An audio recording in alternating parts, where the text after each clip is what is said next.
I'm here today with John Fleck, former journalist and director of the University of New Mexico Water Resources Program. We're going to be talking about his book that came out last year, Water is for Fighting Over and Other Myths About Water in the West. Hi, John. Thanks for being here today. It's so nice of you to have me. Thanks. So when your book, Water is for Fighting Over, came out last year, a lot of people praised its optimistic message.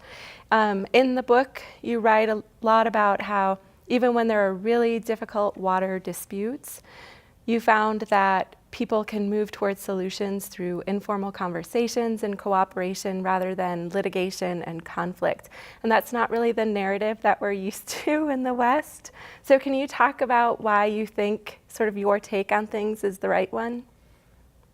One of the things that I expected when I launched this project many years ago, it's a project that went on in fits and starts for a long time, was that sort of conflict and problems around scarcity that ultimately kind of doomed us here in the West, that we had overbuilt the cities and the farms and that we were sort of headed for a crash. It's sort of the old Cadillac Desert narrative. And that's what I expected I was going to write a book about when I started to set out to write a book about water in the West. And as I looked more closely, waiting for and watching for and trying to describe the conflicts and the crash, what I found instead was this sort of remarkable adaptability that people, when push came to shove, they figured out how to use less water and collaborate and cooperate and share their water instead of fighting over it. And it took me a long time to adjust my thinking, to get out of that old narrative. You know, we get trapped in our narratives. It took me a long time to realize that this thing that I was looking for, that I wanted to write about, was the wrong thing, and that in fact it was this narrative, this positive narrative, this optimistic narrative of people figuring out how to get by with less water was really an important story. Right. So a lot of the book focuses on the Colorado River and conflicts between Arizona and California through the 20th century and up until a few years ago. Can you talk a little bit about where New Mexico fits into all of this? So I originally got started on the book back in 2008 when Albuquerque first started using its San Juan Chama drinking water to supply municipal needs. And this is water that comes from the Colorado River Basin, this series of tunnels that move it across the Continental Divide. And I was interested in the question of what that meant for Albuquerque, now that we were connected to this much broader Colorado River Basin. And so it's really important for us here on the east side of the Continental Divide to recognize that through this transbasin diversion, which supplies Albuquerque's water supply and water for Santa Fe and for the Middle Rio Grande Conservancy District and you know, Pueblo communities here in New Mexico, that we're connected to this much broader water governance, watershed, we've built this sort of giant artificial watershed that spreads from here to Southern California and up to Denver. We're all now using this water, figuring out how to share it together.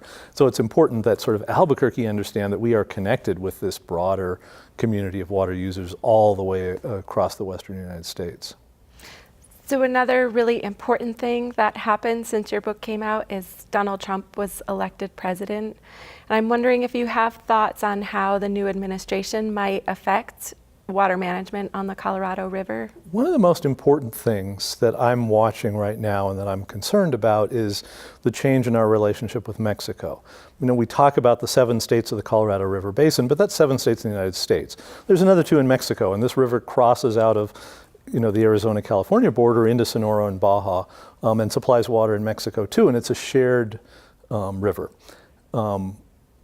There's a long history of conflict between the United States and Mexico over that river that goes back, half a century or more. In the last 10 years or so, there's been evolved a much more collaborative, cooperative framework for managing the river. And this is one of the things I talk about a lot in the book. There was an agreement signed between the 2 nations that allowed water to be returned to the Colorado River Delta, which is dry now and has no water because we've taken all the water out of it. We've got an agreement with the Mexican government to share shortages when there's a shortage on the river. Mexico takes the shortage as well as Arizona, Nevada, and California, and the other states of the Colorado River Basin. That's a really important relationship. We're on the brink of a new negotiated agreement that would extend that relationship. It's not clear what's going to happen. there is a fear, and this is especially true on the Mexican side of the border, that this reset in the U.S.-Mexico relationship, this cooperative, collaborative relationship is going to blow up because of these larger issues of NAFTA and trade and immigration and the border wall, that will get in the way of this eminently reasonable sharing agreement that's in everybody's best interests. And so that's the thing that I'm most concerned about as I watch the change in administration. That's the most obvious thing. The rest of it is a lot of issues that, just like so many issues right now in our national governance, because we just don't know. It's a very unpredictable governance regime out of the federal government right now. We just don't know what's going to happen. Right.